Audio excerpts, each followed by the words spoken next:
Update है। नागपुर हिंसा पर महाराष्ट्र एटीएस ने जांच शुरू की है। नागपुर हिंसा पर अब कश्मीर एंगल से जांच चल रही है, ये सूत्रों के हवाले से खबर है। सूत्र ये भी कह रहे हैं कि कश्मीर में पत्थरबाजी पैटर्न के एंगल से जांच होगी। यहाँ एनआईए भी जांच कर सकती है हिंसा की, यानी कि पहले से एटीएस इस जांच को आगे बढ़ा रही है। आगे एनआईए के हाथों भी जांच हो सकती है, क्योंकि अभी तक जो इनपुट निकलकर सामने आया वो ये कि कश्मीर के पैटर्न पर, यानी कि कश्मीर में जो पत्थरबाजी वाला पैटर्न रहा है कभी, जो अभी शांति के तौर पर, अमन के तौर पर देखा जाता है, यानी कि कभी वो वक्त रहा था जब वहाँ जो युवा थे वो पत्थरबाजी करते थे, उनके हाथों में पत्थर होते थे, लेकिन वक्त बदला है। लेकिन उसी कश्मीर की तर्ज पर, उसी पत्थरबाजी के पैटर्न की तर्ज पर यहाँ पर महाराष्ट्र में, नागपुर में किसने माहौल खराब करने की कोशिश की, ये जांच चल रही है। क्या इसमें किसी पॉलिटिकल पार्टी का हाथ हो सकता है, या फिर क्या कोई विदेशी एंगल हो सकता है, क्या कश्मीर में जो कुछ नापाक इरादों के साथ घुसपैठिए होते हैं, क्या उनका कोई कनेक्शन हो सकता है। ये सभी पहलू ऐसे हैं जिन पर जांच जारी है। एटीएस कर रही है जांच ऑलरेडी, एनआईए भी इस मामले में आगे जांच को बढ़ा सकती है।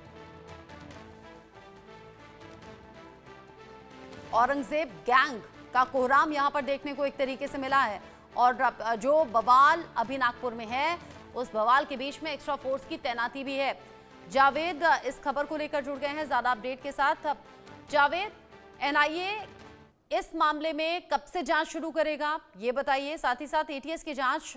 पुलिस की जांच अब तक क्या कह रही है? और देखिए, अब तक 47 लोगों की गिरफ्तारी हो चुकी है नागपुर हिंसा मामले में। और जो टॉप सूत्रों के हवाले से खबर है कि इस नागपुर हिंसा मामले में जो केंद्रीय जांच एजेंसी एनआईए है, एनआईए भी इस जांच में शामिल हो सकती है। हालांकि क्योंकि ये जो हिंसा का मामला है, इसके तमाम ऐसे एंगल उठ रहे हैं जिससे ये बता रहे हैं कि जो एटीएस की टीम है, महाराष्ट्र एटीएस की जो टीम है, वो इस मामले में कश्मीर एंगल पर जो पत्थरबाजी जो मामला होता था, वहाँ पर जो पत्थरबाजी किया जाता था, उस एंगल को भी लेकर, यहाँ पर पैटर्न को भी लेकर जो एटीएस अपनी जांच कर रही है। और सबसे बड़ी बात ये है कि क्या इसके पीछे किसी तरह की कोई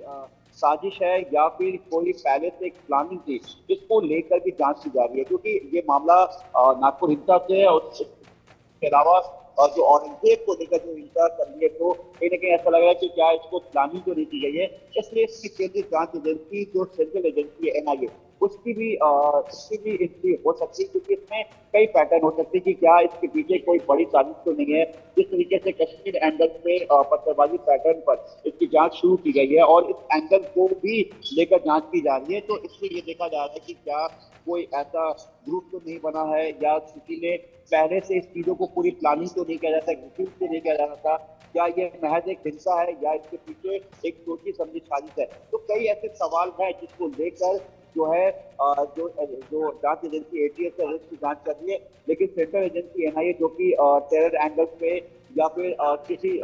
टेरर मॉड्यूल पर या कोई देश पे कोई अगर बड़ा कोई हिंसा होता है, तो इससे कहीं ना कहीं ये लगता है कि उसके पीछे कोई टेरर मॉड्यूल हो सकता है, या कोई ऐसी देश विरोधी ताकत हो सकती है जो इसको अंजाम दे सकती है या उसको एग्जीक्यूट कर सकती है। इसलिए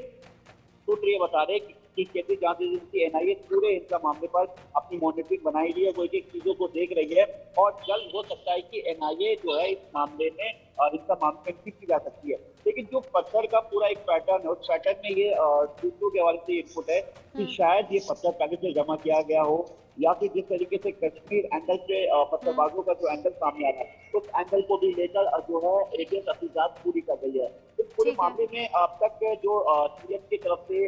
डिप्टी सीएम की तरफ से अपील की जा रही है कि शांति बनाए रखा जाए, क्योंकि इस वक्त रमजान का भी महीना चल रहा है, और जिस तरीके से हिंसा दो समुदायों के बीच हुई है, तो इस पूरे अक्सर ये देखा भी गया है ना जावेद, जब पत्थरबाजी की घटना सामने आती है, हिंसा में तब्दील होती है, उनकी प्लानिंग पहले से होती है। तो यहाँ भी वही अंदेशा है, आगे जो खबर होगी, जो